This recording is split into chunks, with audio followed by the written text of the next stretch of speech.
السلام عليكم ورحمة الله وبركاته. بسم الله والحمد لله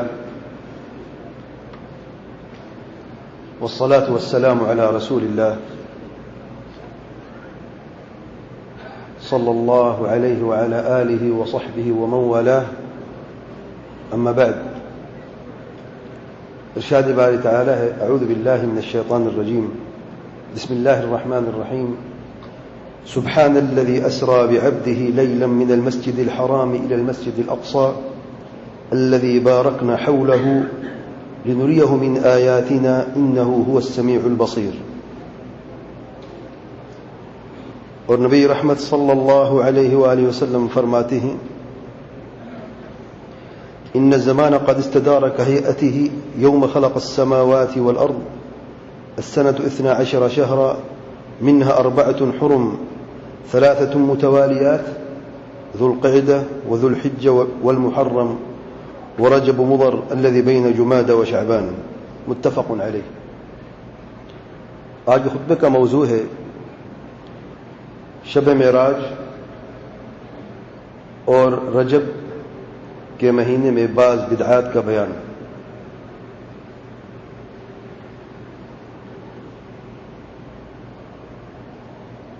رجب کا مہینہ ادب کے مہینوں میں سے ہے.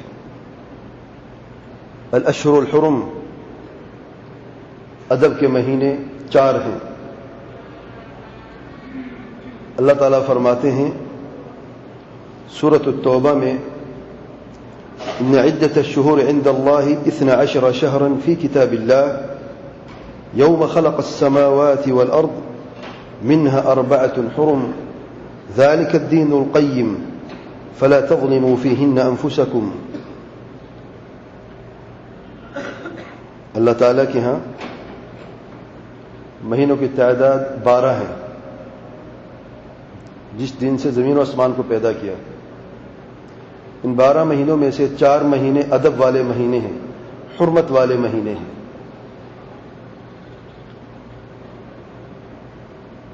جو ان ادب کے مہینوں کا ادب رکھے گا اور احترام کرے گا اور ان کی حرمت کو پامال نہیں کرے گا، اللہ تعالیٰ فرماتے ہیں ذالک الدین القیم، وہی سیدھا راستہ ہے قیم دین کا. فلا تظلموا فیہن انفسکم، ان ادب کے مہینوں میں اپنے اوپر، اپنے نفس کے اوپر کبھی ظلم نہ کرنا،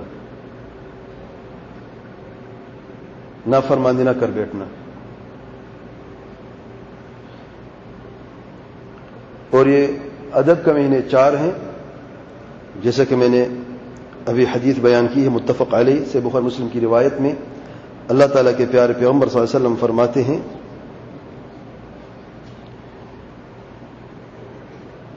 منها 4 حرم، 4 مہینے حرمت والے ہیں. 3 متوالیات، 3 مہینے ایک ساتھ ہیں پہ در پہ. ذو القعدہ، ذو الحجہ اور محرم، اور رجب کا مہینہ جو جمادی اور شعبان کے بیچ میں ہے.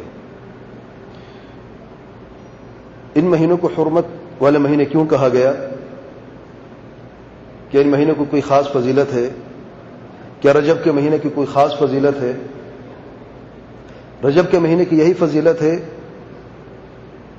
کہ وہ ان 4 مہینے میں سے ایک مہینہ ہے جو حرمت والے مہینے ہیں. ان کو حرمت والے مہینے کیوں کہا جاتا ہے؟ نمبر 1، کیونکہ ان مہینوں میں جنگ سے اللہ تعالیٰ نے روک دیا. جنگ نہیں کر سکتے، لڑائی جھگڑے نہیں کر سکتے، یہاں تک کہ جہاد بھی نہیں کر سکتے. اللہ تعالیٰ کے راستے میں دین کی سربلندی کے لیے، کلمہ توحید کی سربلندی کے لیے جنگ کی ابتدا، جہاد کی ابتدا ان 4 مہینے میں نہیں ہوتی، الا یہ کہ کوئی ضرورت ہو، ضرورت کے لیے جائز ہے اور دفاع کے لیے بھی جائز ہے. لیکن ابتداءً کوئی شخص جنگ کا آغاز کرتا ہے تو ان 4 مہینوں میں یہ حرمت والے مہینے ہیں، ان مہینوں کے حقوق میں سے یہی حق ہے کہ ان مہینوں میں جنگ نہ کی جائے.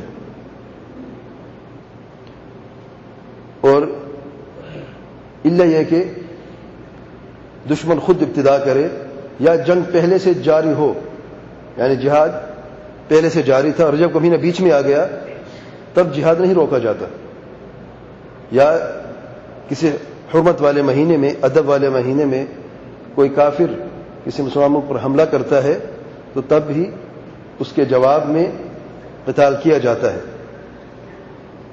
اور رجب کا مہینے کو اس لیے رجب الاسم بھی کہا جاتا ہے. اسم یعنی بہرا مہینہ، یعنی اس مہینے میں جنگ کرنے کے لیے اعلان کی آواز نہیں سنائی دیتی اور نہ ہی ہتھیاروں کی آواز سنائی دیتی ہے، اس لیے رجب الاسم بھی کہا جاتا ہے. اور دوسری وجہ حرمت کے مہینوں کی کہ حرمت والے ادب والے مہینے ہیں کہ اللہ تعالیٰ کے محرمات ہیں، ان کے ارتکاب کرنے سے ان مہینوں میں دگنا گناہ ہوتا ہے. ایک تو محرمات ویسے حرام ہیں، ان کے ارتکاب ویسے ہی حرام ہے، زناکاریاں ہیں، بدکاریاں ہیں، سود خوری ہے، ظلم ہے، قطع رحمی ہے، والدین کی نافرمانی ہے، بدعات کا ارتکاب ہے، شرک کا ارتکاب ہے، یہ ہمیشہ کے لیے حرام ہے. لیکن ان 4 مہینوں میں ان کی حرمت اور بڑھ جاتی ہے.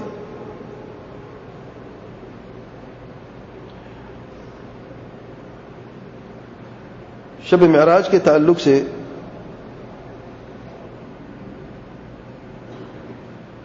شب معراج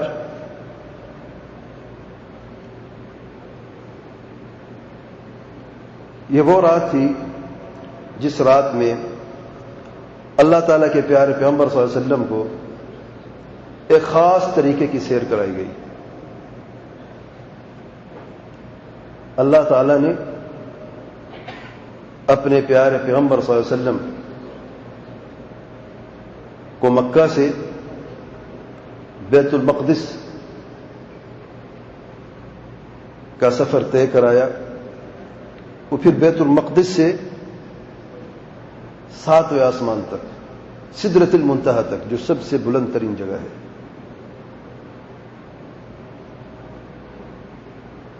شب معراج اللہ تعالی کی طرف سے ایک خاص تحفہ تھا اپنے پیارے پیغمبر صلی اللہ علیہ وسلم کے لیے. بعثت یعنی نبوت کے 10ویں سال میں اللہ تعالیٰ کے پیارے پیغمبر صلی اللہ علیہ وسلم کو کافی تکلیفیں ہوئیں اور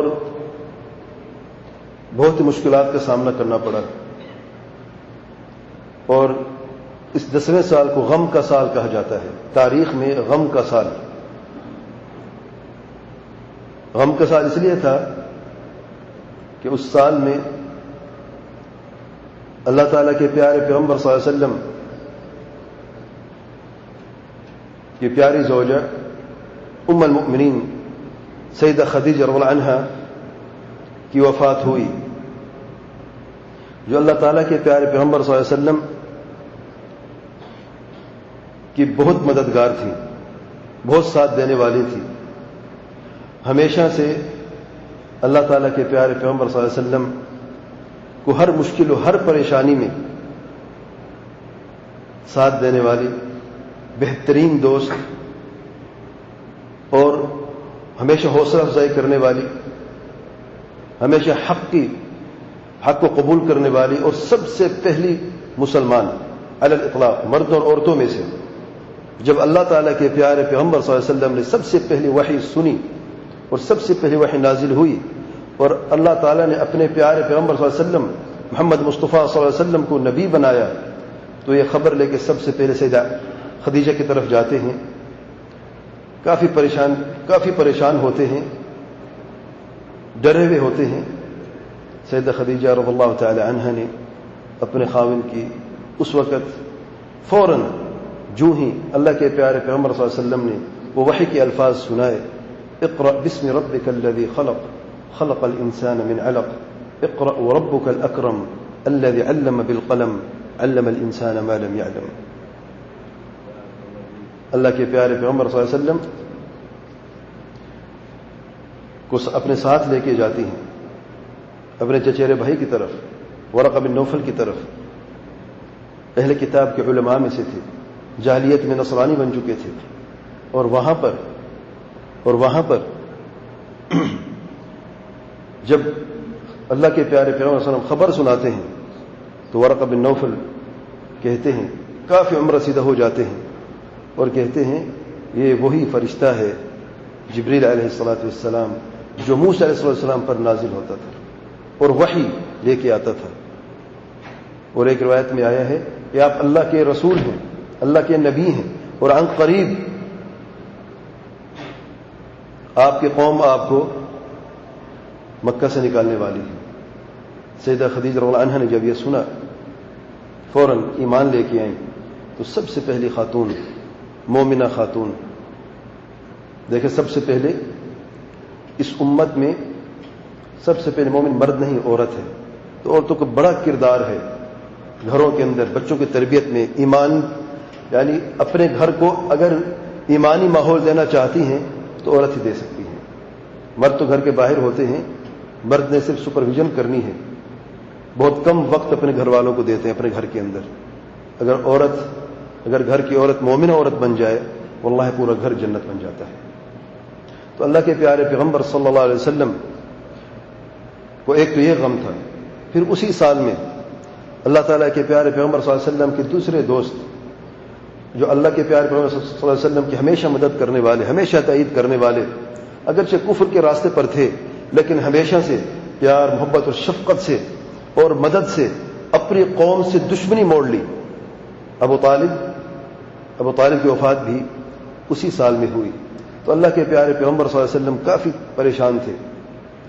طائف کا سفر بھی اسی وقت تھا، اور طائف والوں نے کس طریقے سے اللہ تعالیٰ کے پیارے پیغمبر صلی اللہ علیہ وسلم کو تکلیفیں پہنچائی. پتھروں سے اللہ کے پیارے پیغمبر صلی اللہ علیہ وسلم کو رخصت کیا طائف سے، یہاں تک کہ اللہ کے پیارے پیغمبر صلی اللہ علیہ وسلم کے دونوں پاؤں زخمی ہو گئے اور دونوں پاؤں سے خون جاری ہو گیا. اللہ کے پیارے پیغمبر صلی اللہ علیہ وسلم اس عجیب و غریب ماحول میں تھے، ہر طرف سے غم اور پریشانی نے گھیرا ہوا تھا. اللہ تعالیٰ نے اسراء اور معراج کے تحفے سے اپنے پیارے پیغمبر صلی اللہ علیہ وسلم کو نوازا تاکہ اللہ کے پیارے پیغمبر صلی اللہ علیہ وسلم یہ جان لیں اگر زمین والے اے میرے پیارے پیغمبر صلی اللہ علیہ وسلم تیری قدر نہیں کرتے، تیری تائید نہیں کرتے، تو آسمان والے سارے کے سارے فرشتے اور ان کا رب تیرے ساتھ ہیں، وہ تیری قدر کرتے ہیں، وہ ہمیشہ تیرے ساتھ ہیں. سبحان اللہ. تو اللہ کے پیارے پیغمبر صلی اللہ علیہ وسلم کو اللہ تعالیٰ نے اسراء اور معراج کے تحفے سے نوازا. اور اسراء معراج مختصراً میں ابھی چند چیزیں بیان کرتا ہوں. پہلے بھی کئی خطبات میں نے تفصیل سے اسراء معراج کے تعلق سے خطبہ دیا ہے. آج کی نشست میں میں رجب کے تعلق سے کچھ تفصیل سے بات کرنا چاہتا ہوں، کیونکہ اس مہینے میں بہت ساری بدعات اور خرافات ہم امت میں دیکھتے ہیں، اور اکثر مسلمان آج کے دور میں ان بدعات میں مبتلا ہیں. وہ ان کو حق سمجھ بیٹھے ہیں، سنت سمجھ بیٹھے ہیں، اور حقیقتاً وہ بدعت کا ارتکاب کر رہے ہیں، شاید ان کو اس کی خبر ہی نہیں. شب معراج کی تاریخ کے تعلق سے کہ وہ رجب میں ہے، اس کی کوئی دلیل نہیں ملتی. شب معراج کب ہوئی؟ بعض علماء محققین علماء فرماتے ہیں ربیع اول میں ہوئی، اگرچہ بعض کے رجب کا قول بھی ہے لیکن قول مرجوح ہے، اس کی کوئی دلیل نہیں ملتی. اور اللہ کے پیارے پیغمبر صلی اللہ علیہ وسلم، قصہ یہ ہے اسراء اور معراج کا کہ اللہ کے پیارے پیغمبر صلی اللہ علیہ وسلم مکہ میں تھے اور رات کی تاریکی میں لیٹے ہوئے تھے. دیکھتے ہیں کہ اللہ کے پیارے فرشتے جبریل علیہ السلام آئے اور اپنے ساتھ براق، ایک خاص سواری آسمان سے لے کے آئے. اللہ کے پیارے پیغمبر صلی اللہ علیہ وسلم اپنے ساتھ لے کے جاتے ہیں اور بیت المقدس کی طرف سفر طے کرتے ہیں. بیت المقدس میں اللہ تعالیٰ کے پیارے پیغمبر صلی اللہ علیہ وسلم امامت کراتے ہیں، نماز پڑھاتے ہیں. اور اللہ تعالیٰ کے انبیاء مقتدی کون ہیں؟ عام لوگ نہیں، امتی نہیں، اس وقت اللہ تعالیٰ کے پیارے پیغمبر صلی اللہ علیہ وسلم امام ہیں، اور اللہ کے پیارے پیغمبر صلی اللہ علیہ وسلم کی اس نماز میں جو مقتدی ہیں وہ اللہ تعالیٰ کے انبیاء علیہ الصلوۃ والسلام ہیں۔ اللہ کے پیارے پیغمبر صلی اللہ علیہ وسلم جب نماز سے فارغ ہوتے ہیں تو جبریل علیہ الصلوۃ والسلام اللہ کے پیارے پیغمبر صلی اللہ علیہ وآلہ وسلم کو آسمان کی سیر کراتے ہیں، 7 آسمانوں کی سیر کراتے ہیں، اور اللہ کے پیارے پیغمبر صلی اللہ علیہ وسلم مختلف آسمانوں میں مختلف انبیاء علیہ الصلوۃ والسلام سے ملاقات کرتے ہیں۔ آدم علیہ الصلوۃ والسلام پہلے آسمان پر، یوسف علیہ الصلوۃ والسلام دوسرے آسمان پر، ادریس علیہ الصلوۃ والسلام تیسرے آسمان پر، سیدنا عیسیٰ اور یحییٰ علیہ الصلوۃ والسلام چوتھے آسمان پر، ہارون علیہ الصلوۃ والسلام 5ویں آسمان پر، موسیٰ علیہ الصلوۃ والسلام 6ٹھے آسمان پر، اور ابراہیم علیہ الصلوۃ والسلام 7ویں آسمان پر۔ ان سب سے ملاقات ہوتی ہے، اور اللہ کے پیارے پیغمبر صلی اللہ علیہ وسلم کو بعض نظارے، بعض آیتیں دکھائی جاتی ہیں برزخ کی دنیا میں سے، جہاں پر اللہ کے پیارے پیغمبر صلی اللہ علیہ وآلہ وسلم نے بعض لوگوں کو دیکھا تکلیف اور عذاب میں، مختلف صورت مختلف حالات میں۔ ان میں سے بعض لوگوں کو دیکھا کہ وہ ایک تندور جیسی جگہ میں ہیں، نیچے سے ان کو آگ کا ایک شعلہ لگتا ہے، وہ چیختے اور چلاتے ہیں۔ جب جبریل علیہ الصلوۃ والسلام سے دریافت کیا بعد میں یہ کون لوگ ہیں، جبریل علیہ الصلوۃ والسلام فرماتے ہیں یہ وہ لوگ ہیں جو دنیا میں زناکاریاں کرتے تھے، اب ان کو برزخ میں عذاب مل رہا ہے۔ پھر ایسے لوگوں کو بھی دیکھا، ایک شخص ایک خون کے دریا میں ہے، خون کے دریا میں وہ ڈبکیاں کھا رہا ہے، وہ اس دریا سے نکلنا چاہتا ہے۔ اس خون کے دریا کے کنارے ایک اور شخص بیٹھا ہے، اس کے ہاتھ میں پتھر ہیں، وہ پتھر مارتے اس شخص کو جو خون کے دریا میں غوطے کھا رہا ہے، وہ پتھر اس کے منہ میں لگتا ہے، پھر وہ اس خون کے دریا میں غرق ہو جاتا ہے، پھر نکلنے کی کوشش کرتا ہے، تو یہ اس کے ساتھ معاملہ رہتا ہے۔ جب اللہ کے پیارے پیغمبر صلی اللہ علیہ وسلم جبریل علیہ الصلوۃ والسلام سے اس شخص کے بارے میں دریافت کرتے ہیں، جبریل علیہ الصلوۃ والسلام فرماتے ہیں یہ وہ شخص ہے جو دنیا میں سود کھایا کرتا تھا۔ انا للہ و انا الیہ راجعون۔ ایک اور شخص کو دیکھا کہ وہ شخص لیٹا ہوا ہے اور دوسرا شخص اس کے سر پہ کھڑا ہوا ہے، وہ اس کے ہاتھ میں ہک نما چیزیں ہیں، وہ اس کے گالوں کو نوچ رہا ہے اور پھاڑ رہا ہے، کبھی اس کی دائیں گال کی طرف سے آ کے اس گال کو نوچ لیتا ہے، اس ہک نما چیز سے وہ شخص چیختا اور چلاتا ہے۔ پھر جب دوسری طرف جاتا ہے، دوسری طرف میں زخم لگانے کے لیے، تو وہ اس کی پہلی جگہ جو ہے دائیں جانب والی وہ ٹھیک ہو جاتی ہے، اور یہی معاملہ رہتا ہے اس کے ساتھ۔ جب یہ دریافت کیا جاتا ہے یہ وہ لوگ ہیں، جبریل علیہ السلام فرماتے ہیں جو دنیا میں لوگوں کو جھوٹ بولا کرتے تھے اور دنیا میں لوگوں کو دھوکہ دیا کرتے تھے۔ اور پھر اللہ کے پیارے پیغمبر صلی اللہ علیہ وسلم نے اس شخص کو بھی دیکھا کہ ایک شخص نیچے لیٹا ہوا ہے، دوسرے شخص کے ہاتھ میں بڑا پتھر ہے، وہ اس کو سر پہ پتھر مارتا ہے، اس کا سر جو ہے کچل دیا جاتا ہے، پھر وہ پتھر دور جا کے گرتا ہے، وہ شخص پتھر دوبارہ لے کے آتا ہے، اس کا سر دوبارہ سے ٹھیک ہو جاتا ہے، پھر اس کو پتھر مارتا ہے، وہ اس عذاب میں مبتلا ہوتا ہے۔ جبریل علیہ السلام فرماتے ہیں یہ وہ شخص ہے جو قرآن مجید پڑھ کے بھول جاتا ہے۔ اور اس طریقے سے مختلف نظارے دکھائے جاتے ہیں۔ لقد رأى من آیات ربه الکبریٰ، بڑی آیات میں سے اللہ تعالیٰ کے پیارے پیغمبر صلی اللہ علیہ وسلم کو نظارے دکھائے جاتے ہیں۔ اللہ کے پیارے پیغمبر صلی اللہ علیہ وسلم بیت المعمور بھی دیکھتے ہیں، یہ وہ اللہ تعالیٰ کا گھر ہے جو آسمان کے اوپر کعبہ ہے، جیسے کہ زمین پر کعبہ ہے۔ زمین کے کعبے کے ارد گرد انسان اور مکلفین جو ہے وہ طواف کرتے ہیں، اور آسمان کے کعبے کے ارد گرد جو ہے فرشتے طواف کرتے ہیں۔ 70,000 فرشتہ ایک وقت میں طواف کرتا ہے، اور دوبارہ اس کو ہمیشہ کے لیے دوبارہ اس کی باری نہیں آتی کہ وہ دوبارہ طواف کر سکے۔ اتنی تعداد ہے فرشتوں کی، اور فرشتے اتنی زیادہ تعداد میں ہے کہ انسان تصور نہیں کر سکتے۔ اللہ تعالیٰ کو ہمارے عبادات کی ضرورت نہیں، اللہ تعالیٰ کہ عبادت کرنے والی بہت سی مخلوقات ہیں. سبح للہ ما فی السماوات وما فی الارض، جو کچھ زمین و آسمان میں ہے اللہ تعالیٰ کی تسبیح اور عبادت کرنے والے ہیں. ہم 2 رکعت سجدے دے کر یہ سمجھتے ہیں کہ ہم سے بڑھ کر اور ہم سے اچھا کوئی بڑا انسان نہیں، ہم نے بڑا کوئی تیر مار لیا ہے. نہیں میرے بھائی، ہرگز نہیں. اللہ تعالیٰ کو ہماری عبادت کی ضرورت نہیں ہے. واللہ اگر یہ عبادات نہ ہوتی، یہ نماز نہ ہوتی، تو شاید آج مسلمان کی یہ عزت، یہ قدر کبھی نہ ہوتی. انسان کی شرف، مسلمان کا شرف، مسلمان کی عزت، مسلمان کا احترام، اس کی بلندی درجات اس اپنے رب کے سامنے جھکنے سے ہیں، عبادت میں ہیں، توحید عبادت میں ہے، نماز میں ہے، اتباع سنت میں ہے، دنیا کے کاموں میں نہیں. دنیا کی بلندیاں جو ہیں جتنا انسان کو اوپر لے جاتی ہیں اتنی جلدی سے گرا دیتی ہیں. آپ جتنا چاہتے ہیں کما لیں دنیا سے، بڑے سے بڑے منصب پا لیں، بڑے سے بڑی وزارت لے لیں، زیادہ سے زیادہ مال کما لیں، بڑے سے بڑا بزنس بنا لیں، اللہ کی قسم چھوڑ کے جانا ہی پڑے گا. یہ دنیا کسی کو چھوڑنے والی نہیں، یہ دنیا کسی کے ساتھ جانے والی نہیں. اگر کوئی چیز آپ کے ساتھ جائے گی تو آپ کا عمل ہے، آپ کا ایمان ہے. اللہ کے پیارے پیغمبر صلی اللہ علیہ وسلم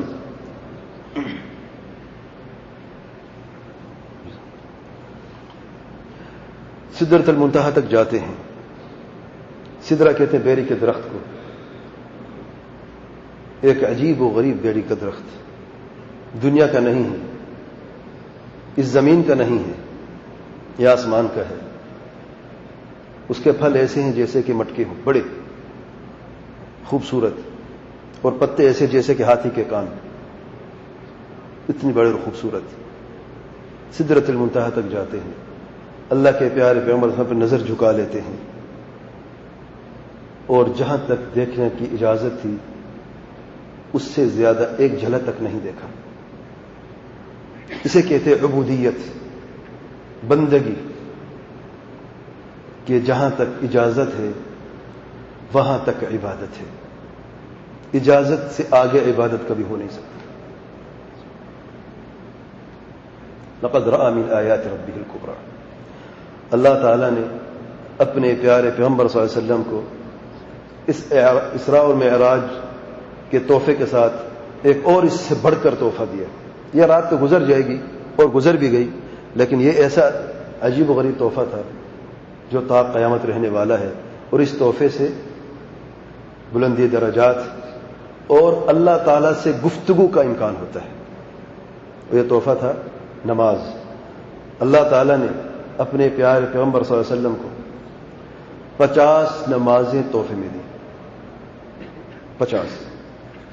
اللہ تعالیٰ کے پیارے پیغمبر صلی اللہ علیہ وسلم نے ان 50 نمازوں کو قبول فرمایا، اور اللہ کا شکر ادا کرتے ہوئے جب واپس آ رہے تھے تو چھٹے آسمان پر ملاقات ہوئی موسیٰ علیہ الصلوۃ والسلام سے. موسیٰ علیہ الصلوۃ والسلام نے یہ سوال کیا اللہ کے پیارے پیغمبر صلی اللہ علیہ وسلم سے کہ اللہ تعالیٰ نے آپ کو کچھ عطا فرمائی ہے؟ اللہ کے پیارے پیغمبر صلی اللہ علیہ وسلم فرماتے ہیں 50 نمازیں ہیں. موسیٰ علیہ الصلوۃ والسلام اپنے سابقہ تجربے کی بنیاد پر جو اپنے قوم کے ساتھ رہ چکے تھے، بنی اسرائیل ایک زمانے میں بہترین قوم تھی، اللہ تعالیٰ کو فضیلت بخشی تھی دوسری قوموں پر، دوسری امتوں پر. ان جیسی کوئی دوسری امت نہیں تھی، اپنے زمانے کی بہترین قوم تھی. اللہ تعالیٰ نے ان کو بھی بہت ساری انعامات سے نوازا، بہت سارے تحفوں سے نوازا، فرما برداری کے اور اپنے عبادت کے، اپنے قریب کرنے کے. لیکن اس قوم نے اللہ تعالیٰ کے کلام کو تحریف کر ڈالا. الا رحم اللہ سبحانہ و تعالیٰ. ان میں سے بہت کم ایسے لوگ تھے جو مومن تھے. دوسروں نے انبیاء کو جھٹلایا، اور ان سے بڑھ کر بعض ایسے لوگ بھی تھے جنہوں نے اپنے انبیاء کا قتل بھی کیا. اتنی بڑا جرم اور مجرم لوگ. کل تو افضل الناس تھے، وفضلناهم علی العالمین. اب یہ سب سے بڑے مجرم کیسے ہو گئے؟ ضربت علیہم الذلۃ والمسکنہ. اللہ تعالیٰ فرماتے ان پر لکھ دیا گیا ذلت، رسوائی اور محتاجی لکھ دی گئی ان لوگوں کے اوپر. کہاں وہ فضیلت تھی، اب کہیں یہ ذلت اور محتاجی ہے. یہ اللہ تعالیٰ کا قانون ہے، جو بھی ایسا عمل کرے گا جیسے کہ بنی اسرائیل نے کیا، سزا بھی وہی ملے گی. تو موسیٰ علیہ الصلوۃ والسلام نے اللہ تعالیٰ کے پیارے پیغمبر صلی اللہ علیہ وسلم سے فرمایا آپ کی قوم 50 نمازیں نہیں پڑھے گی، آپ کی امت 50 نمازیں نہیں پڑھے گی. اللہ تعالیٰ سے تخفیف کی گزارش کرو کہ اللہ تعالیٰ تخفیف کر دے، کچھ کم کر دے. چنانچہ اللہ کے پیارے پیغمبر صلی اللہ علیہ وسلم واپس جاتے ہیں اور اللہ تعالیٰ سے تخفیف کی عرض کرتے ہیں. اللہ تعالیٰ 10 نمازیں کم کر دیتے ہیں. پھر واپس آتے ہیں موسیٰ علیہ الصلوۃ والسلام کی طرف. موسیٰ علیہ الصلوۃ والسلام فرماتے ہیں کہ اے محمد، اللہ کے پیارے پیغمبر صلی اللہ علیہ وسلم، آپ کی امت 40 نمازیں بھی نہیں پڑھ سکتی. پھر اس تخفیف کی دعا کریں. پھر اللہ کے پیارے پیغمبر صلی اللہ علیہ وسلم جاتے ہیں. پھر 40 سے اور 10 کم ہو جاتے ہیں. پھر تیسری مرتبہ، چوتھی مرتبہ جاتے ہیں. آخر میں 10 نمازیں بچ جاتی ہیں. موسیٰ علیہ الصلوۃ والسلام پھر کہتے ہیں کہ دوبارہ جائیں. اللہ کے پیارے پیغمبر صلی اللہ علیہ وسلم جاتے ہیں. 10 میں سے 5 ہو جاتی ہیں. جب واپس آتے ہیں موسیٰ علیہ الصلوۃ والسلام فرماتے ہیں کہ اے اللہ کے پیارے پیغمبر صلی اللہ علیہ وسلم، آپ کی امت 5 نمازیں بھی نہیں پڑھیں گی، اور بھی تخفیفی گزارش کر لو. اللہ کے پیارے پیغمبر صلی اللہ علیہ وسلم، اب مجھے شرم آتی ہے، 50 میں سے 5 ہو گئی ہیں، اب میں اللہ تعالیٰ سے 5 کی تخفیف نہیں مانگوں گا. اللہ تعالیٰ فرماتے ہیں اے میرے پیارے پیغمبر صلی اللہ علیہ وسلم، میرا قول کبھی تبدیل نہیں ہوتا. نمازیں وہی 50 ہیں، پڑھیں گے 5، اجر و ثواب 50 کا دوں گا میں. اللہ اکبر، اتنی بڑا کرم. ہم 5 نمازیں پڑھتے ہیں اور اللہ تعالی ہمیں ایک نماز کے بدلے 10 نمازوں کا اجر دیتا ہے. یعنی یوں سمجھیں کہ آپ فجر کی نماز 10 مرتبہ پڑھی ہے. یہ 2 رکعتیں فجر کی جو ہے، یہ تصور کریں کہ 10 مرتبہ پڑھی ہے. بھئی ہم سے 2 رکعتیں 1 مرتبہ نہیں پڑھی جاتی، اور ہمارا رب کریم ہمیں 1 مرتبہ پڑھنے سے 10 نمازوں کا ثواب دینا چاہتا ہے. اللہ کے پیارے پیغمبر صلی اللہ علیہ وسلم واپس آتے ہیں یہ خبر لے کے اسراء اور معراج کی. 5 نمازوں کا تحفہ لے کے آتے ہیں. یہ 5 نمازیں ابتدائی مکی دور میں 2 رکعت پڑھی جاتی تھی. نماز کی تفصیل مدینہ میں سن 2 ہجری میں ہوئی، اور پھر اس میں تبدیلی آئی. بعض نمازیں 2 رکعت ہی رہیں، جیسے کہ فجر کی نماز ہے صرف، اور باقی نمازوں میں کچھ زیادہ رکعات کا حکم آیا اللہ تعالیٰ کی طرف سے کہ ظہر کی نماز 2 سے 4 ہو گئی، عصر کی نماز 2 سے 4 ہو گئی، مغرب کی نماز 2 سے 3 ہو گئی، اور عشاء کی نماز 2 سے 4 ہو گئی. تو یہ نماز کی تفصیل ہمیں ملتی ہے. اور نماز میں اللہ تعالیٰ کے پیارے پیغمبر صلی اللہ علیہ وسلم فرماتے ہیں، حدیث قدسی میں اللہ تعالیٰ فرماتے ہیں میں نے نماز کو 2 حصے میں تقسیم کر دیا. قسمت الصلاۃ بینی و بین عبدی. جب میرا بندہ یہ کہتے ہیں الحمدللہ رب العالمین، اللہ تعالیٰ سے جواب دیتا ہے ہر نمازی کو چاہے مشرق میں ہو یا مغرب میں ہو، جہاں پر بھی ہو. جب وہ نماز پڑھتا ہے اللہ تعالیٰ ایک ایک نمازی کو الگ الگ سے جواب دیتا ہے حمدنی عبدی، میرے بندے نے. کتنا بڑا شرف ہے کہ اللہ تعالیٰ ہم میرے جیسے حقیر مسکین و فقیر کو یہ کہے حمدنی عبدی، میرے بندہ. اب جانتے جب کوئی شخص کہتا ہے، کوئی بادشاہ کہتا ہے یہ میرا بندہ ہے، یعنی یہ میرے خواص میں سے ہے، یہ میرا دوست ہے، کیا محسوس ہوتا ہے دل میں؟ ارے یہ بادشاہ سلامت کہہ رہے میں اس کا خاص ہوں، میں اس کا دوست ہوں. اور سننے والوں کو کیا تاثر ہوتا ہے؟ ارے جب یہ بادشاہ کا دوست ہے تو پھر اس کی بھی عزت کرنی چاہیے، ورنہ پھر اگر اس سے کوئی گڑبڑ کریں گے تو ہماری خیر نہیں ہے. حمدنی عبدی، یہ شرف، کتنی بڑا شرف ہے یہ کہ اللہ تعالیٰ ایک حقیر اور فقیر اور مسکین محتاج سے یہ کہے اور اسی سے گفتگو کرے حمدنی عبدی، میرے بندے نے میرے حمد. الرحمن الرحیم، میرے بندے نے میری تعریف کی. مالک یوم الدین، میرے بندے نے میری تمجید کی. سبحان اللہ. ایاک نعبد و ایاک نستعین، یہ میرے اور میرے بندے کے بیچ میں عہد ہے، وعدہ ہے. میرا بندہ اپنا وعدہ پورا کرے، میں اپنا وعدہ پورا کرتا ہوں. وعدہ کیا ہے؟ ایاک نعبد و ایاک نستعین، توحید عبادت کا وعدہ. اے اللہ تعالی تجھ سے وعدہ ہے کہ تیرے سوا کسی کی عبادت نہیں کریں گے اور تیرے سوا کسی سے مدد نہیں مانگیں گے. تیرے سوا ہمارا کوئی ہی نہیں. ہم صرف تیرے ہی بندے ہیں، صرف تیری ہی بندگی کرنے والے ہیں. ایاک نعبد و ایاک نستعین. دعا کیا مانگتے ہیں ہم؟ اهدنا الصراط المستقیم صراط الذین انعمت علیہم غیر المغضوب علیہم ولا الضالین. اللہ تعالیٰ فرماتے ہیں هذا لعبدی ولعبدی ما سأل. میرا بندہ یہ وعدہ پورا کرے توحید عبادت کا، ہدایت کی جو دعا مانگ رہا ہے، انعمت علیہم کے راستے کی طرف چلنا چاہتا ہے، ان کے ساتھ چلنا چاہتا ہے، صراط مستقیم کو اپنانا چاہتا ہے، میرا وعدہ ہے میں اس کو ہدایت بھی دوں گا اور صراط مستقیم اس کے لیے آسان کر دوں گا میں، اور ضالین مغضوب علیہم کے راستے سے بھی الگ کر دوں گا، دور کر دوں گا. لیکن اپنا وعدہ پورا کرے. آج مسلمان نے اس وعدے کو سمجھا ہے؟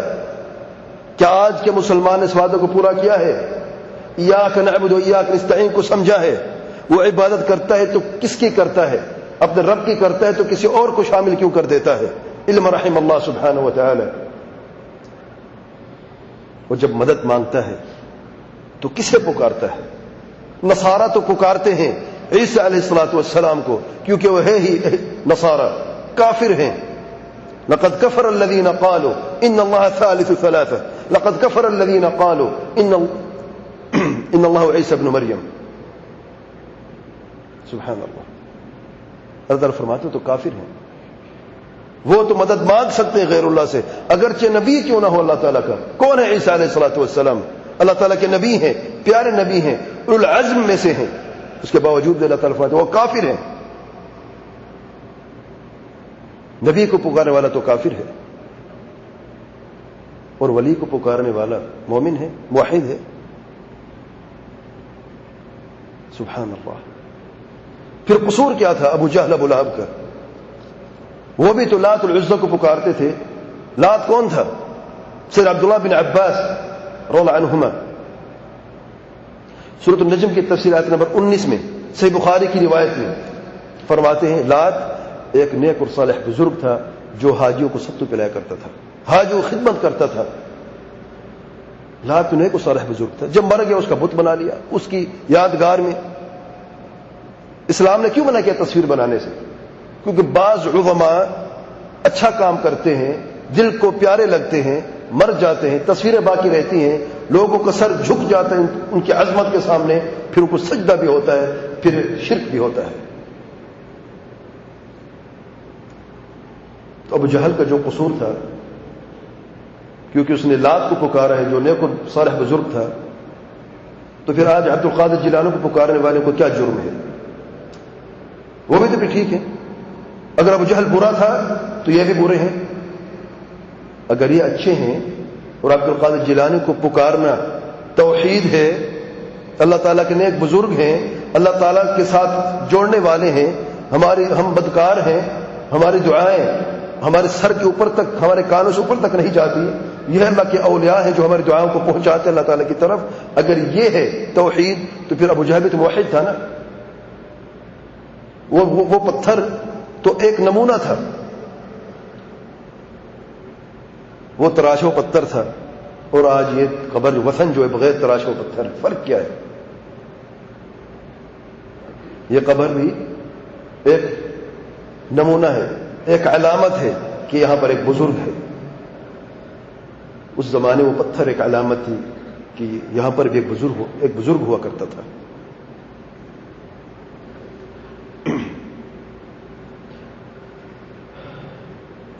اللہ کے پیارے پیغمبر صلی اللہ علیہ وسلم نماز کسی عظیم تحفے کو لے کے آتے ہیں. اگر کسی نے شب معراج کے تعلق سے میں بات کر رہا تھا، شب معراج میں اگر کسی نے اللہ تعالیٰ کو یاد کرنا ہے یا اس کی کوئی خاصیت سمجھتا ہے تو شب معراج کی یہ دو خاصیتیں یاد رکھیں. نمبر 1، اللہ تعالیٰ کی عظمت کا بیان. اللہ تعالیٰ فرماتے ہیں سبحان الذی اسری بعبدی، سبحان، پاک ہے وہ ذات، ہر عیب اور نقص سے پاک ہے وہ ذات، کیونکہ وہ سب سے عظیم، سب سے بڑی ذات ہے جس نے اپنے بندے کو، اپنے رسول نبی کو نہیں فرمایا، الذی اسری بعبدہ، الاسر برسول ہی نہیں فرمایا، اگرچہ رسالت ایک بڑا انعام ہے، عبودیت کا لفظ جو ہے وہ اس سے بڑھ کر انعام ہے کہ اللہ کے رسول ہے اور اللہ کا بندہ ہے۔ اشہد ان لا الہ الا اللہ واشہد ان محمد عبدہ ورسولہ، پہلے عبد ہے پھر رسول ہے۔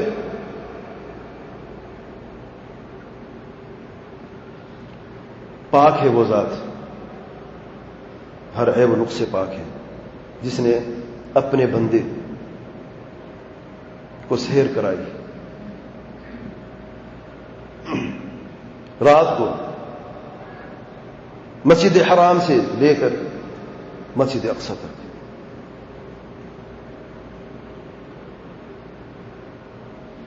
تو اللہ تعالی کی عظمت دیکھیں، پہلا آسمان، دوسرا، تیسرا، ساتویں تک، سدرۃ المنتہا۔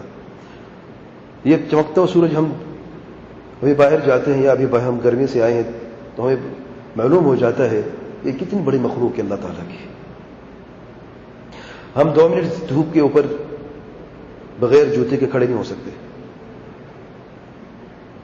اتنی بڑی مخلوق ہے۔ جانتے سورج کی حیثیت کیا ہے مخلوقات کے سامنے؟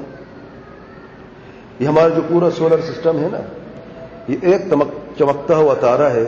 جب رات کی تاریکی میں ہم دیکھتے ہیں آسمان پر چمکتے ہوئے تارے، وہ سارے ایسے ہیں جیسے کہ ایک سورج ہے، اور یہ سارے سیارے جو ہیں، یعنی انسان جو دنیا کی سائنس ہے وہ یہ کہتی ہے کہ اگر انسان نے سفر کرنا ہے قریب ترین سیارے کی طرف، جیسے کہ مارس کی طرف جانا ہے، مریخ کی طرف، تو 3 سال لگیں گے جاتے ہوئے۔ یہ قریب ترین سیارہ ہے، 3 سال۔ اور دور سے دور سیارہ تک کیا کیا ہو سکتا ہے؟ ناممکن ہے سفر کرنا۔ اچھا، اور پھر یہ سارے کے سارے ہیں وَلَقَدْ زَيَّنَّا السَّمَاءَ الدُّنْيَا بِمَصَابِيحَ، یہ جو چمکتے ہوئے تارے ہیں نا سارے، یہ دنیاوی آسمان کی خوبصورتی کے لیے، یعنی یہ پہلا آسمان ہے نا، یہ اس سے بھی نیچے ہے، یہ اس کی زینت بنائی ہے۔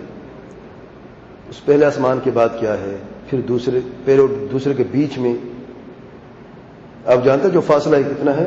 جیسے کہ زمین و آسمان کا فاصلہ ہے، یہی فاصلہ پھر ہے پہلے دوسرے آسمان کے بیچ میں، پھر دوسرے اور تیسرا آسمان، 7ویں آسمان تک۔ اور انسان دیکھ لے کہ یہ مسکین اور حقیر اور فقیر انسان کی حیثیت کیا ہے۔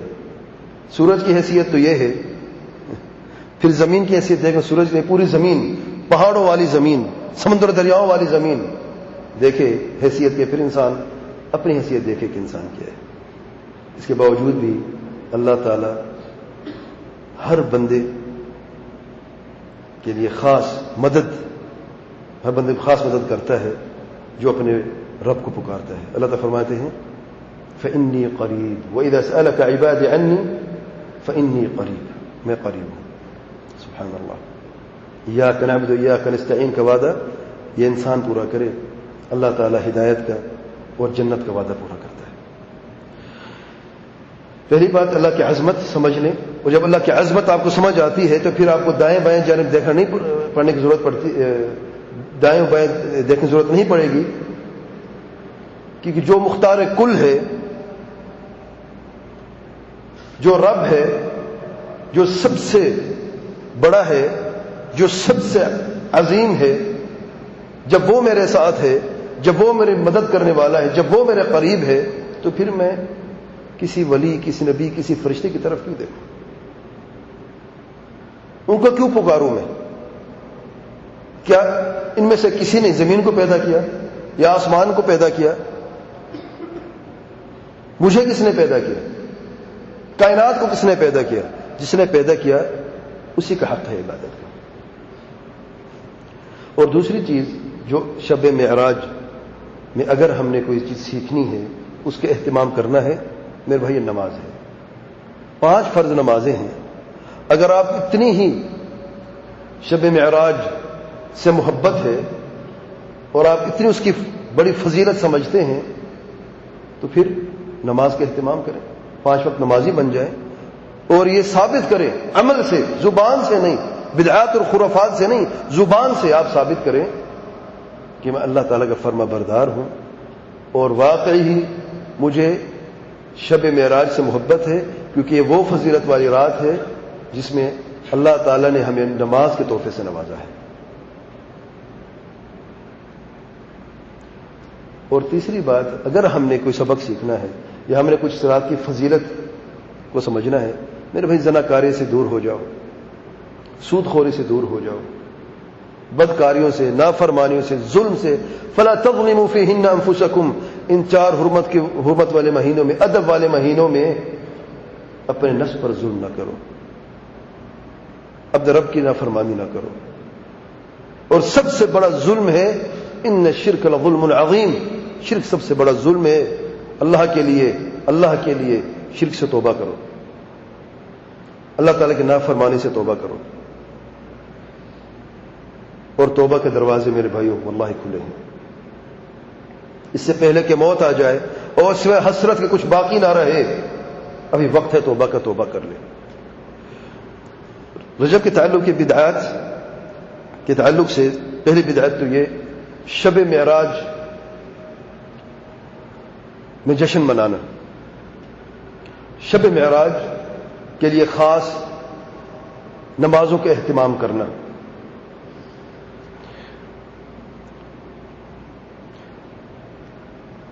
اس رات میں اور یہ رات جو شب معراج ہے، بعض لوگ یہ 27 رجب میں ہے۔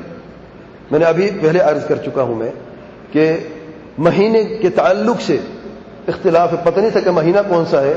عجب بات ہے کہ لوگ دن تک بھی چلے گئے اور دن کو بھی محدود کر دیا کہ 27 رجب تھی، جس کی کوئی دلیل نہیں ہے۔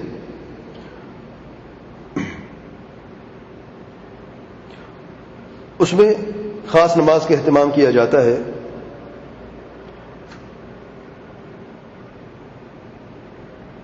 جس کی کوئی دلیل نہیں ہے۔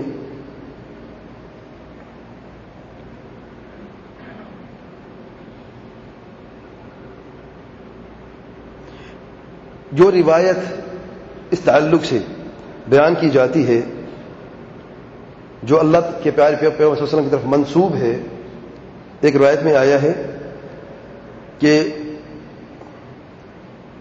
رجب کے مہینے میں ایک ایسی رات ہے جو اس میں عمل کرے گا، اچھا عمل کرے گا، کہ اس کو 100 سال کی نیکیاں دی جائیں گی، اور یہ رات 27ویں کی رات ہے۔ اسے بیہقی نے شعب الایمان میں روایت کیا ہے، اور حافظ ابن حجر نے تبیین العجب میں اسے ضعیف جدا فرمایا کہ ضعیف جدا ہے۔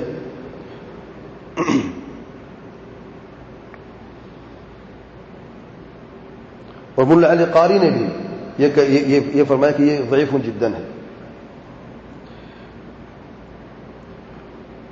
اور اسی طرح اس رات میں جیسا بھی میں نے عرض کیا کہ جشن منانا، اس رات میں رات کو جاگنا، کسی بھی عبادت کے اہتمام کرنا، نماز کے علاوہ بھی کہ اللہ کا ذکر کرنا ہے یا تلاوت قرآن کرنی ہے، اس رات کو کسی بھی عبادت سے جوڑنا بدعت ہے، کیونکہ اللہ کے پیارے پیغمبر صلی اللہ علیہ وسلم سے ثابت نہیں ہے، اور نہ ہی اللہ کے پیارے پیغمبر صلی اللہ علیہ وسلم کے صحابہ سے ثابت ہے کہ انہوں نے کبھی اس رات کا اہتمام کیا۔ دوسری بدعت وہ بھی نماز کے تعلق سے ہے، رجب میں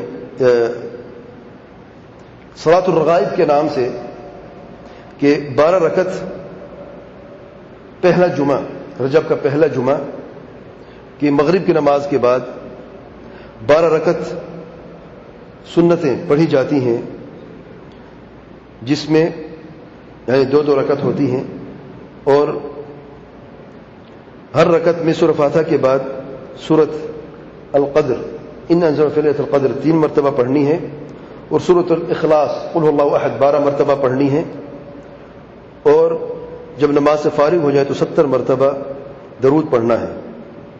اور یہ بدعہ منکرہ ہے، جیسے کہ ابن الجوزی نے موضوعات میں بیان فرمایا ہے، جلد نمبر جو صفحہ نمبر 124 میں، اور امام نووی نے بھی اسے بدعت قرار دیا ہے۔ امام نووی فرماتے ہیں قاتل اللہ واضعها ومخترعها، بد دعا کرتے ہیں اس شخص کے لیے جس نے اس بدعت کو ایجاد کیا اور لوگوں میں عام کیا۔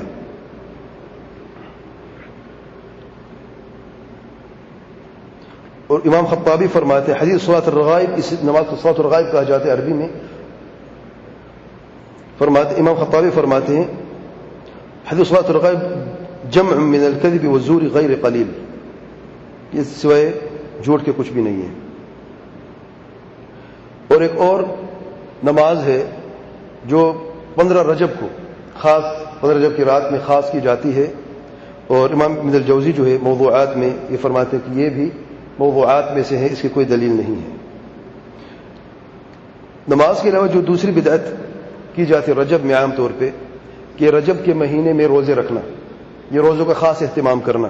ہاں اگر کوئی شخص پہلے سے روزے رکھتا ہے، اس کا معمول ہے کہ وہ سوموار اور جمعرات کے دن روزہ رکھتا ہے تو وہ رکھتا رہے، یا ہر مہینے کی 13، 14، 15 تاریخ ایام البیض میں روزے رکھتا ہے، پورے سال میں یا ہمیشہ رکھتا ہے تو رجب میں بھی رکھے، کوئی حرج نہیں ہے۔ بات ان لوگوں کی ہو رہی ہے جو خاص رجب کے مہینے میں خاص اس رجب کی فضیلت کے لیے، اس مہینے کی فضیلت کے لیے روزے رکھتے ہیں، تو یہ بدعت ہے، اس کی کوئی دلیل نہیں ملتی۔ اور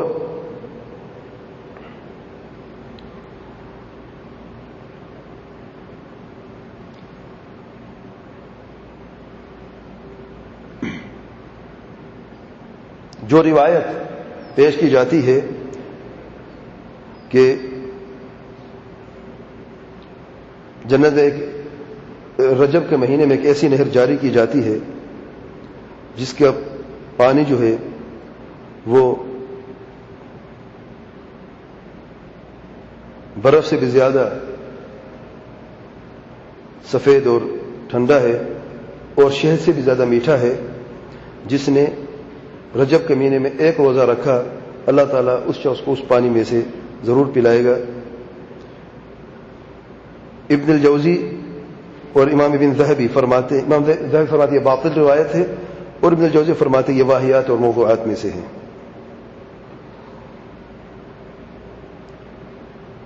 اور دوسری بھی روایات جو اس تعلق سے موجود ہیں وہ بھی ضعیف ہیں۔ تیسری بدعت جو عام طور پہ رجب کے مہینے میں کی جاتی ہے وہ رجب کے مہینے میں خاص عمرہ کرنا۔ اپنا عمرہ کرنا ہے تو سال میں کبھی بھی کریں، لیکن خاص رجب کے مہینے میں پوری تیاری ہوتی ہے، جیسے کہ ہم رمضان میں تیاری کرتے ہیں کہ ہم رمضان کی فلاں تاریخ کو عمرہ کریں گے، اور اس کے لیے ہم تیاری کرتے ہیں۔ رمضان کے مہینے میں عمرے کی کرنے کی فضیلت کی دلیل موجود ہے کہ اللہ کے پیارے پیغمبر صلی اللہ علیہ وسلم فرماتے ہیں جسے رمضان میں عمرہ کیا اس کو اجر سب ایسا ہے گویا کہ اس نے میرے ساتھ حج کیا، متفق علیہ صحیح حدیث ہے۔ لیکن رجب کے تعلق سے اہتمام کرنا عمرے کا اور خاص تیاری کرنا کہ رجب کی فضیلت ہے اس لیے ہم عمرہ کرتے ہیں، یہ بدعت ہے، یاد رکھیں، اس کی کوئی دلیل نہیں ہے۔ چوتھے نمبر پہ جو عام بدعت رائج ہوتی ہے رجب کے مہینے میں، رجب کے کنڈے، خاص صدقات اور خیرات کا اہتمام کرنا رجب کے مہینے میں۔ بعض لوگ رجب کا مہینہ شروع ہوتا ہے تو کھیر یعنی مٹھائی وغیرہ یا فرنی وغیرہ گھر میں پکاتے ہیں یا باہر سے لیتے ہیں اور پھر اپنے پڑوسیوں کو دیتے ہیں، رشتہ داروں میں بانٹتے ہیں، تقسیم کرتے ہیں، اور یہ خوشی اظہار کرتے ہیں کہ رجب کا مہینہ جو ہے، رجب کا مہینہ کا آغاز ہو گیا، یہ یعنی یاد دہانی کے لیے تاکہ لوگوں کو پتہ چلے کہ فضیلت والا مہینہ ہے اور اس میں عبادات کے لیے وہ جدوجہد کرنے کے لیے تیار ہو جائیں، تو مٹھائیاں تقسیم کرتے ہیں یا وہ خاص اہتمام کرتے ہیں اس طریقے کے کسی عمل کا۔ اور رجب کے کنڈوں کے تعلق سے میں پہلے بھی عرض کر چکا ہوں کئی مرتبہ، یہ بدعہ ہے، منکرہ ہے، اس کی کوئی دلیل بھی نہیں ملتی۔ اگر آپ نے کچھ صدقات اور خیرات دینے ہیں تو آپ کے پاس پورا سال پڑا ہوا ہے، آپ رجب میں بھی صدقات اور خیرات دیں، لیکن اس لیے نہیں کہ یہ رجب کے مہینے کی فضیلت کی وجہ سے میں دے رہا ہوں، ہرگز نہیں۔ جو شخص رجب کے مہینے کو متعین کر کے اس کی فضیلت سمجھتے ہوئے 1 ریال بھی صدقات و خیرات میں دیتا ہے تو یہ بدعت سمجھی جاتی ہے، کیونکہ رجب کے مہینے کی اس تعلق سے کوئی دلیل نہیں ملتی۔ آپ نے دینا اللہ کے لیے دیں، اس مہینے کے لیے نہ دیں، کہ اس مہینے کی خاص فضیلت ہے. ہاں اس کی جو فضیلت ہے حرمت کا مہینہ ہے اور میں بیان کر چکا ہوں کہ اس میں حرمت کیا ہے, لیکن خاص رجب کے مہینے کے لیے کوئی نیک عمل کرنا یا کوئی صدقات اور خیرات کا اہتمام کرنا اس کی کوئی دلیل نہیں ملتی.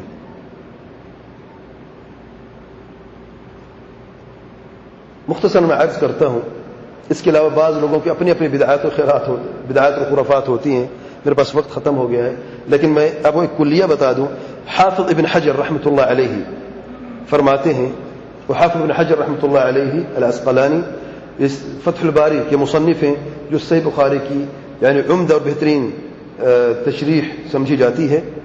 فرماتے ہیں لم يرد في فضل شهر رجب ولا في صيامه ولا صيام شيء منه معين ولا في قيام ليلة مخصوصة فيه حديث صحيح يصلح للحجة. یہ تبیین العجب صفحہ نمبر 11 میں, لطائف و معارف میں بھی یہ بات نقل کی گئی ہے. حافظ ابن حجر کی فرماتے ہیں کہ رجب کے مہینے کی فضیلت میں کوئی بھی صحیح حدیث ثابت نہیں, نہ روزے رکھنے کے تعلق سے عام یعنی پورے مہینے میں یا خاص ایام میں, اور نہ ہی کسی رات کو صلاۃ اللیل تہجد کی نماز نفل نماز کے لیے مخصوص کرنے سے کوئی بھی صحیح حدیث قابل حجت نہیں ہے. اور علامہ ابن القیم رحمۃ اللہ علیہ المنار المنیف میں فرماتے ہیں کہ کل حدیث فی ذکر صوم رجب وصلاة بعض الليال فيه فهو كذب مفترى. ہر حدیث یعنی تحقیق دیکھیں سبحان اللہ, محققین علماء کہاں تک پہنچ جاتے ہیں کہ جتنی بھی رجب کے تعلق سے احادیث تھیں جس کتاب میں بھی تھی سب کو جمع فرمایا. اور بڑی محنت کی بات ہے یہ میرے بھائی. آج کے زمانے میں انٹرنیٹ کا زمانہ ہے اور علم آسان ہو گیا ہے, بڑی آسانی سے آپ کو کتاب مل جاتی ہے. آپ یعنی اب کوئی حدیث سرچ کرنی ہے, آپ حدیث کے ابتدائی کلمات لکھ دیں گوگل سرچ پہ, ابتدائی کلمات لکھ دیں حدیث کی, آپ کو حدیث پوری مل جاتی ہے اور تخریج بھی مل جاتی ہے. آپ لکھیں تحقیق حدیث, پھر حدیث کے اگلے الفاظ لکھ لیں, تحقیق آپ کو مل جاتی ہے, صحیح ضعیف ہے, کس نے ضعیف کیا ہے, تخریج آپ کو چاہتی ہے کہاں پہ حدیث مروی ہے, آپ کو فوراً مل جاتا ہے. میرے بھائی میں اس زمانے کی بات کر رہا ہوں, بلکہ آج کے قریب زمانے کی بات کر رہا ہوں جب یہ سروسز یعنی مہیا نہیں تھی. امام البانی رحمۃ اللہ علیہ فرماتے ہیں مسند احمد میں مجھے ایک حدیث دیکھنی تھی اور اس حدیث کو ڈھونڈنے کے لیے میں نے 300 حدیث پڑھی, پھر مجھے جا کے ایک حدیث ملی, اور کئی دن لگ گئے تھے مجھے ایک حدیث ڈھونڈنے کے لیے. اور آج میرے بھائی واللہ جو نیٹ کا صحیح استعمال کرنا جانتا ہے وہ 5 منٹ نہیں لگتے اسے حدیث مل جاتی, 5 منٹ تخریج کے ساتھ, تحقیق کے ساتھ. اور علامہ ابن القیم رحمۃ اللہ علیہ اپنے زمانے کی بات کر رہے ہیں, فرماتے ہیں کل حدیث فی ذکر صوم رجب وصلاة بعض الليال فيه فهو كذب مفترى. جو بھی حدیث ہے رجب کے تعلق سے, رجب کی فضیلت میں خاص طور پہ نماز, اس میں کسی خاص نماز یا روزے کے تعلق سے, وہ حدیث کذب ہے, مفترا ہے, یعنی موضوع ہے, صرف ضعیف نہیں بلکہ موضوع احادیث ہیں. عجب بات یہ ہے کہ آج امت کی اکثریت رجب کے مہینے کی تعظیم کرتے ہوئے بدعات اور خرافات سے کام لیتی ہیں. اب میں جانتا ہوں کہ لوگ دل کے اچھے ہیں, اللہ تعالیٰ کے نزدیکی چاہتے ہیں, عام لوگ, میں ان مولویوں کی بات نہیں کر رہا, ان گدی نشینوں کی بات نہیں کر رہا جو مجرم ہیں, جو ظالم ہیں. ان عام لوگوں کے دل سے کھیلتے ہیں, غلط بیانیاں کرتے ہیں اور غلط سبق دیتے ہیں, راہ راست سے ان کو ہٹا دیتے ہیں. میں ان لوگوں کی بات کر رہا ہوں جن کے تعلق سے اللہ کے پیارے پیغمبر صلی اللہ علیہ وسلم فرماتے ہیں دعات علی ابواب جہنم, یہ داعی ہیں جہنم کے دروازوں پر. اللہ تعالیٰ سے ڈریں اور اللہ تعالیٰ کے بندے کو گمراہ نہ کریں. میں جانتا ہوں کہ عام مسلمان اپنی فطرت کے مطابق اپنے رب سے ڈرنے والا ہے, اپنے رب سے محبت کرنے والا ہے, اپنے رب کی نزدیکی چاہتا ہے, قرب حاصل کرنا چاہتا ہے. اسے راستہ میں کسی نے دکھایا تو ان مجرموں نے دکھایا کہ اگر اللہ کی نزدیکی حاصل کریں تو رجب کا مہینہ آ رہا ہے, اور رجب کا مہینے میں خوب عمل کرتے رہو, خوب بدعتوں میں غرق ہوتے رہو. سبحان اللہ. اور عام مسلمان جو ہے بیچارے ان کی باتوں کو سن کر ان کے پیچھے لگ رہے ہیں. اللہ کے لیے ان کی جالیں جو ہیں بڑی خطرناک جالیں ہیں, یہ تمہیں چھوڑیں گے نہیں. ایک کلیہ لے لے آج مجھ سے میں اللہ کے لیے عرض کر رہا ہوں، ہر عام مسلمان کے لیے یہ کلیہ لے لیں، آپ اس کلیے پہ تولتے جائیں، واللہ آپ کو سنت اور بدعت بالکل سورج کی طرح عیاں اور واضح نظر آئے گی۔ جو کام اللہ کے پیارے پیغمبر صلی اللہ علیہ وسلم نے نہیں کیا، جو کام اللہ کے پیارے پیغمبر صلی اللہ علیہ وسلم صحابہ کرام نے نہیں کیا، وہ کام سنت نہیں ہو سکتا، وہ بدعت ہے۔ اگر اللہ کے پیارے پیغمبر صلی اللہ علیہ وسلم نے شب معراج کا اہتمام کیا ہوتا اور اس رات میں جشن منایا ہوتا، اور صحابہ کرام نے جو اللہ کے پیارے پیغمبر صلی اللہ علیہ وسلم کے جانشین ہیں، جنہوں نے براہ راست اللہ کے پیارے پیغمبر صلی اللہ علیہ وسلم سے علم حاصل کیا، اگر انہوں نے بھی اس رات کا اہتمام کیا ہوتا، شب معراج کی رات میں کوئی جشن منایا ہوتا، یا کوئی رات صلاۃ القیام کا اہتمام کیا ہوتا، تہجد پڑھتے رہتے، یا اس رات میں قرآن مجید کی تلاوت یا اللہ تعالیٰ خاص ذکر کا اہتمام کیا ہوتا، تو اللہ کی قسم ہم سب سے آگے ہوتے اور اس پر عمل کرنے والے ہوتے۔ لیکن جب اس سے کوئی دلیل نہیں ملی، واللہ کوئی دلیل بھی نہیں، میں قسم کھا رہا ہوں، اور محققین علماء کی باتیں آپ کے سامنے میں بار بار پیش کر چکا ہوں کہ جتنی بھی روایات ہیں رجب کے تعلق سے، نماز کے تعلق سے، یا یعنی نفل نماز یا روزے کے تعلق سے، یا اللہ کے ذکر کے تعلق، جتنی بھی روایات ہیں وہ ساری موضوعات ہیں۔ یہ محققین علماء کی بات ہے۔ آپ کو ڈاکٹر کہتا ہے یہ دوائی جو ہے نا، یہ نہ کھانا، اگر کھاؤ گے تو اس کے اندر زہر ہے، یہ تمہارے زہر بنے گی، تم مر بھی سکتے ہو۔ مجھے اللہ کے لیے بتائیں، کوئی شخص بھی اس اسپیشلسٹ ڈاکٹر کی بات سننے کے بعد یہ دوائی اس کو کبھی ہاتھ لگائے گا، کبھی دیکھے گا اس کی طرف؟ ہرگز نہیں۔ اگر عام شخص آ کے آپ کو کہتا ہے کہ یار دوائی کھا لو، یہ اچھی دوائی ہے، میں گارنٹی دیتا ہوں، کھا لو گے؟ عام انسان کی بات مانو گے؟ وہ گارنٹی دیتا ہے، پتہ ہے گارنٹی کیا ہے؟ دوبارہ زندہ کر سکتا ہے آپ کو مرنے کے بعد؟ بس گارنٹی دے دی، لوگ دے دیتے ہیں۔ جیسے کہ بعض مجرم گدنشی اور یہ پیر جو ہیں وہ کہتے تم لوگ یہ کام کرتے رہو، ہماری گردن پہ ہوگا قیامت کے دن، ہم تمہیں اٹھائیں گے پل صراط پر۔ سبحان اللہ۔ میرے بھائی، اگر ایک گولی، ایک دوائی ہم ڈاکٹر کے جو اسپیشلسٹ کو مشورے کے بغیر ہم نہیں کھاتے، خاص طور جب اس کا مشورہ یہ آ جائے کہ اس میں زہر ہے تمہارے لیے، کبھی نہ کھانا، تم مر بھی سکتے ہو، واللہ کوئی بھی عقل مند انسان، مسلمان مومن تو دور کی بات ہے، کوئی بھی عقل مند انسان اس دوائی کی طرف دیکھے گا بھی نہیں، ہاتھ لگانا تو دور کی بات ہے۔ محققین علماء کہتے ہیں یہ بدعات ہیں، خرافات ہیں، کوئی بھی صحیح حدیث ثابت نہیں۔ پھر ایک مولوی آ کے کہتے ہیں نہیں یہ حدیث ہے اور وہ حدیث ہے اور یہ روایت صحیح ہے، وہ روایت صحیح ہے، اور کہتے ہیں رجب کے مہینے کی یہ فضیلت، اس میں نماز بھی پڑھو، تہجد بھی پڑھو، اور صلاۃ القیام، عمرہ اور شب معراج میں جشن بھی منایا کرو۔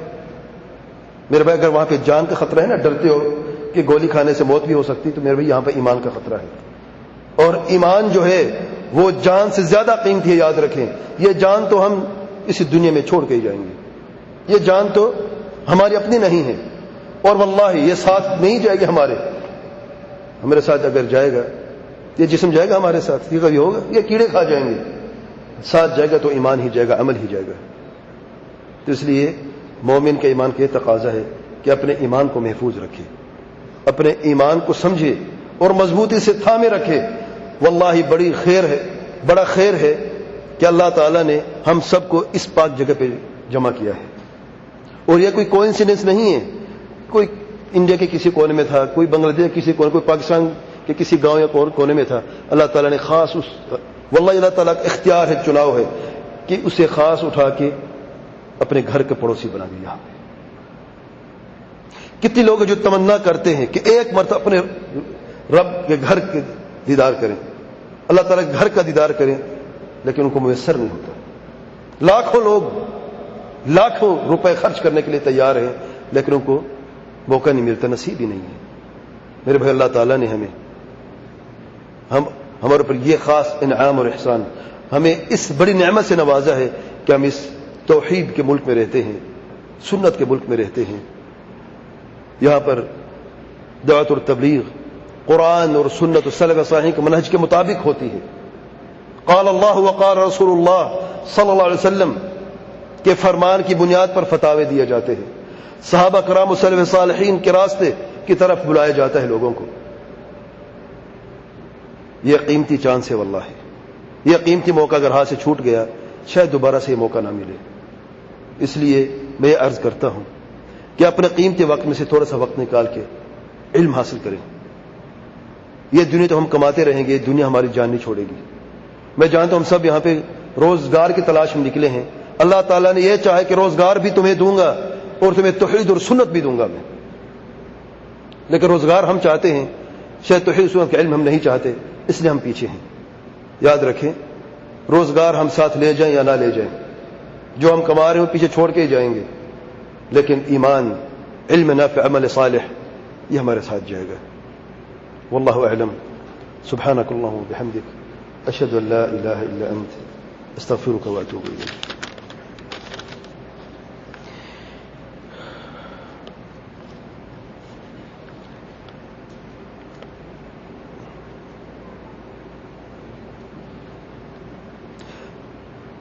اگر کوئی پلاٹ اس مقصد کے لیے خریدا جائے کہ اس پر کوئی فیکٹری یا اسکول بنایا جائے گا تو ایسے پلاٹ پر زکوٰۃ دینا ہوگی اگرچہ ابھی اس پر کچھ بھی نہیں بنایا گیا.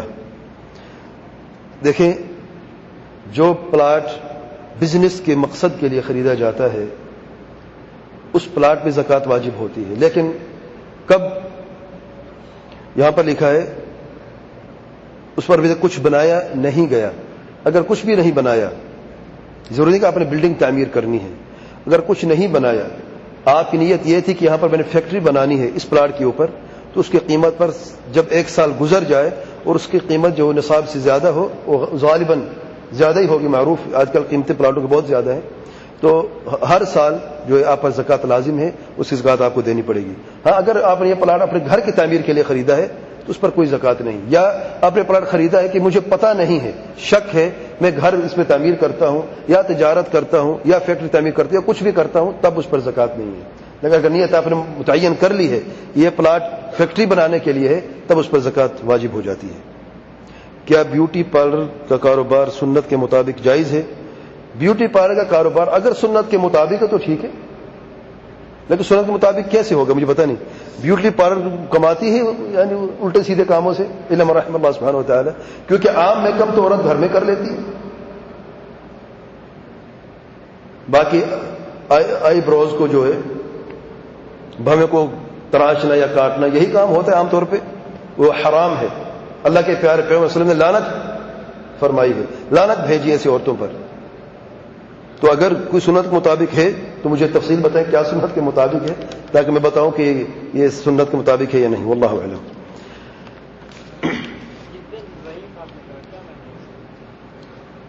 بعض لوگ کہتے ہیں ضعیف, ایک تو ہوتی ہے ضعیف, جو عام ضعیف ہوتی ہے. بعض علماء کہتے ہیں کہ ان کو ساتھ ملا کے روایات کو حسن درجے تک پہنچ سکتی ہے, حسن لغیرہ ہے. جو ضعیف جدا ہے وہاں تک پہنچ ہی نہیں سکتی.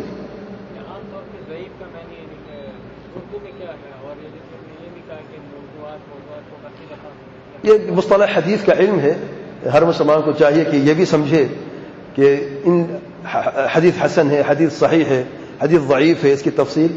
بھائی کے سوال کے تعلق سے ضعیف اور موضوع میں کیا فرق ہے؟ دیکھیں, ضعیف روایت وہ ہے, پہلی بات یہ کہ ضعیف روایت کو اللہ کے پیارے پیغمبر صلی اللہ علیہ وسلم کی طرف منسوب نہیں کیا جاتا. یہ نہیں فرماتا قال رسول اللہ صلی اللہ علیہ وسلم, نہیں, یہ کہا جاتا ہے کہ روایت کیا گیا, کیونکہ ہمیں یقین نہیں ہے کہ آپ صلی اللہ علیہ وسلم کا فرمان ہے کہ نہیں. کیونکہ کہا گیا, ایک محقق عالم نے, ایک اسپیشلسٹ نے, حدیث کے اسپیشلسٹ نے کہہ دیا کہ ضعیف ہے. ٹھیک ہے, اچھا ضعیف کا معنی یہ ہے, صحیح کو سمجھے گا ضعیف کو سمجھ آ جائے گی. صحیح حدیث کی 5 شرطیں ہیں, یہ 5 شرطیں پوری ہو جائیں تو حدیث صحیح سمجھی جاتی ہے. نمبر 1, راوی جو ہے اسے عدل ہونا چاہیے. عدل کہتے ہیں متقی, پرہیزگار, اللہ تعالی سے ڈرنے والے کو. کیونکہ اگر کوئی شخص متقی پرہیزگار نہ ہو, اللہ سے ڈرنے والا نہ ہو, تو پھر جھوٹ کا امکان ہوتا ہے, غلط بیانی کا امکان بھی ہوتا ہے. تو عدل ہونا چاہیے. نمبر 2, حافظہ چوٹی کا ہونا چاہیے. حافظہ میموری جو ہے وہ مضبوط ترین, صرف مضبوط نہیں, چوٹی کا ہونا چاہیے. تیسری شرط ہے کہ سند متصل ہونی چاہیے, کہ یہ جو راوی ہے, امام بخاری فرماتے حدثنا الحمیدی حدثنا قال حدثنا فلان. یہ جو حدثنا ہے ایک شاگرد اپنے استاد سے سنتا ہے, وہ اپنے استاد سے سنتا ہے, وہ اپنے استاد سے سنتا ہے, اور چلتے چلتے صحابی تک بات آتی ہے، پھر صحابی سے اللہ کے پیارے پیغمبر صلی اللہ علیہ وسلم پہنچا جاتا ہے. اسے کہتے ہیں سند. متن حدیث کا وہ حصہ ہے جہاں پر آپ صلی اللہ علیہ وسلم کا فرمان ہوتا ہے، جیسا کہ اللہ کے پیارے پیغمبر صلی اللہ علیہ وسلم فرماتے ہیں. سیدنا عمر بن خطاب فرماتے ہیں سمعت رسول اللہ صلی اللہ علیہ وسلم یقول انما الاعمال بالنیات.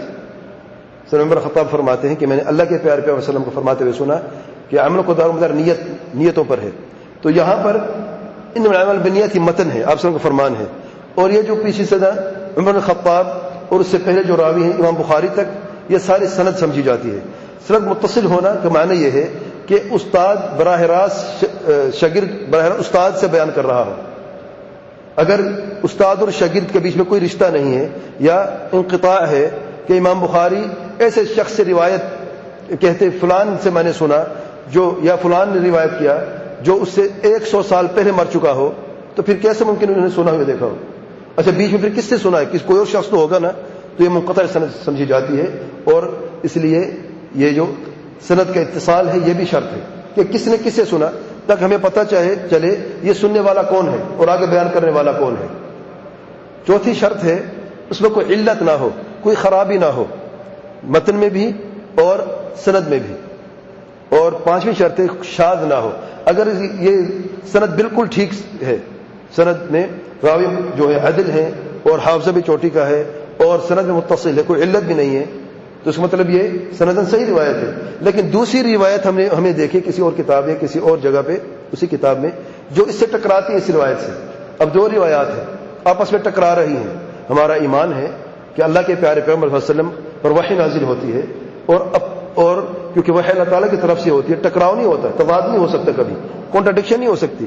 ان میں سے سند بھی صحیح ہے اور یہ پتہ نہیں کہ کون سا راوی کس سے غلطی ہوئی ہے. انسان معصوم تو نہیں ہے نا، راوی بھی تو انسان ہے، اگرچہ حافظہ چوٹی کا بھی ہو کہیں بھی کوئی غلطی کا امکان ہوتا ہے.